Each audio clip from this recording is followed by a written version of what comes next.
Случилась эта история давно, когда я только начинал свою врачебную деятельность. Было это в начале 90-х.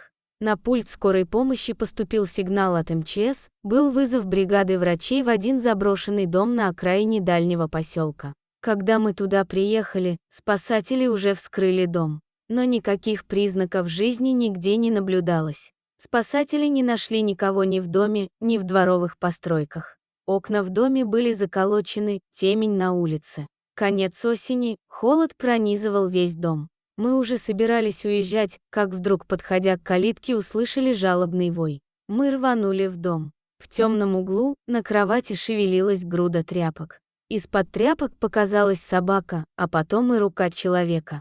Отбросив тряпье, перед нами открылась страшная картина. Едва живой, истощенный пожилой человек. Не теряя ни минуты, мы оказались в больнице. Всю дорогу за машиной скорой помощи бежал его преданный пес. Нас ждал новый вызов, и мы быстро уехали из больницы, оставив там пожилого пациента. Потом я узнал от коллег, что он долго провел в больнице, но его удалось спасти. Он поправился, и его выписали домой. С тех пор прошло несколько лет. И сегодня, волею судьбы, я опять оказался на том же самом месте, возле того же дома. Навстречу мне вышел пожилой мужчина, он улыбался и очень был гостеприимен. Да, это был тот самый умирающий человек, но живой и счастливый. Я поздоровался и напомнил ему о давнем происшествии. Мужчина узнал меня и пригласил в дом. Временем я располагал тогда и принял его приглашение. Мне не терпелось услышать подробности той загадочной истории. В доме нас встретила собака. Та самая. Она была уже довольно старая и лежала на коврике у печи. Мужчину звали Виталий Борисович. Он предложил мне выпить чашечку чая и рассказать с самого начала, что же все-таки тогда произошло. После смерти жены остался я один в этом доме, начал свой рассказ Виталий Борисович. Сын жил далеко, в другом городе и вел не самый правильный образ жизни. До нас доходили слухи, что он даже употребляет наркотики. Но мы с женой не хотели в это верить. Он уже давно не навещал нас. Даже на похороны к матери не приехал. И так стало тоскливо и невыносимо мне, что я начал искать, чем бы себя занять, а тут как-то на огонек заглянул ко мне знакомый охотник Петр и пригласил к себе в гости на лесную заимку. Я с радостью согласился. «Вот погляди, Борисыч», — сказал Петр, небрежно показывая на загородку в углу избы. Я подошел поближе, у моих ног оказались 3 маленьких серых комочка, сразу сбившиеся в кучу. «Видишь, волчье логово разорил. Самка-то убежала, а щенков я вырыл из норы. Ну и куда ты их теперь?» — спросил я. «А чуть подрастут, продам каждого по 100 рубликов». Я разглядывал его добычу. Маленькие серые комочки жались друг к другу. Щенята были неуклюжи и тыкались мордами друг в друга, издавая жалобные звуки. Все они были одного окраса, и только один выглядел темнее всех. Он беспомощно поднимал голову и вызывал во мне жалость. «Вот что, Петр», — сказал я, подняв волчонка, — «дам я тебе за него 200, соглашайся». «Так это вовсе не собака», — перебил я Виталия Борисовича. «Это волк». «Да, причем самый настоящий, самый преданный», — отвечал старик.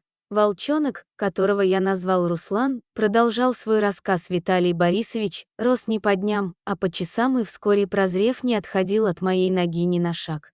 3-литровую банку молока он выпивал за день и все равно казался голодным. Спал он у меня на постели, уткнувшись носом под мышку. Время шло быстро, но еще быстрее рос Руслан. Он округлился, и уже через месяц я попробовал кормить его мясом. Понемногу я стал ходить с Русланом в лес. Сначала он боялся, но не прошли мы и 100 метров, как он вполне освоился. Оглядываясь и принюхиваясь, он уже не крался, поджимая хвост. Он выпрямился, гордо разглядывая все с очевидным любопытством. С тех пор прогулки наши стали ежедневными. Руслан все чаще стал уходить от меня в лес, принося иногда мне задушенных кротов и зайцев. Я был доволен, что волчонок восстановил свои природные инстинкты и может добывать себе пищу самостоятельно. Но не зря ведь говорят, сколько волка не корми, он все в лес смотрит. Прошел год, он стал совсем взрослым и самостоятельным. Так и стал жить Руслан на 2 дома, лес и наша скромная изба. Он подолгу пропадал в лесу, бывало даже его не было несколько недель, а то и целый месяц. Но он обязательно возвращался и подолгу лежал у натопленной печки на коврике прямо как сейчас. Вот как раз во время его очередной долгой отлучки и заявился из города ко мне мой сынок. Только не на могилку к матери он пришел и не навестить старого отца. Он пришел требовать денег. Я объяснил ему, что пенсия у меня маленькая, еле хватает на еду. Что денег нет, это привело его в бешенство. Он крушил и ломал в доме все, что попадало ему на пути. Вспомнил он, что в доме у нас хранилась передаваемая из поколения в поколение семейная реликвия. Старая Библия на старославянском языке. Вот ее он и искал, хотел продать подороже, а деньги спустить на дурь свою. Но я этот сюжет давно предвидел и спрятал вещь в таком месте, где найти ее было невозможно. Он долго измывался надо мной, даже ударил несколько раз, что я потерял сознание. Не добившись от меня признания и ничего не найдя, со злости он запер меня в доме. Выдрал провода, заколотил окна и двери досками и скрылся неизвестно куда. Каждый гвоздь, забитый в доску на окне, он как будто заживо забил в мое сердце. Места у нас тут глухие. В поселке, кроме слепых и глухих старух, почти никто не жил. Вся молодежь подалась в город на заработки. Дом мой стоит на отшибе, заколоченный, света нет.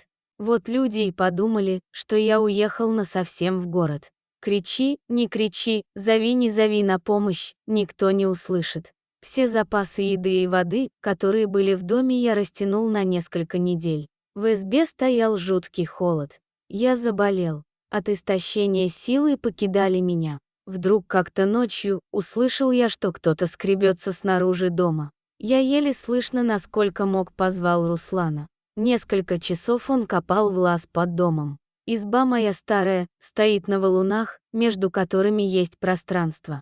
Вот в этом месте он и прокопал узкий лаз в подпол и через крышку подвала попал в дом. Я к тому времени уже был не в силах встать с кровати. Мне было так горько осознавать, что родной сын бросил меня умирать голодной смертью. Волк несколько дней таскал мне через вырытую яму под домом еду. Куски хлеба и огрызки. Мышей и птиц мне было не осилить.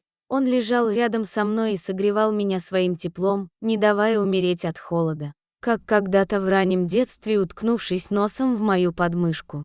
А еще он громко выл несколько ночей подряд, привлекая внимание людей к нашему дому. Наконец-то местные жители поняли, что происходит что-то неладное, и вызвали спасателей. Сами они побоялись лезть в заброшенный дом. Ну а дальше вы сами все знаете.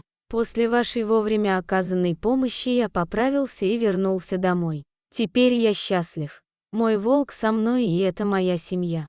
«А где ваша семейная реликвия?» – переспросил я Виталия Борисовича. Он мне ничего не ответил и сохранил эту тайну навсегда.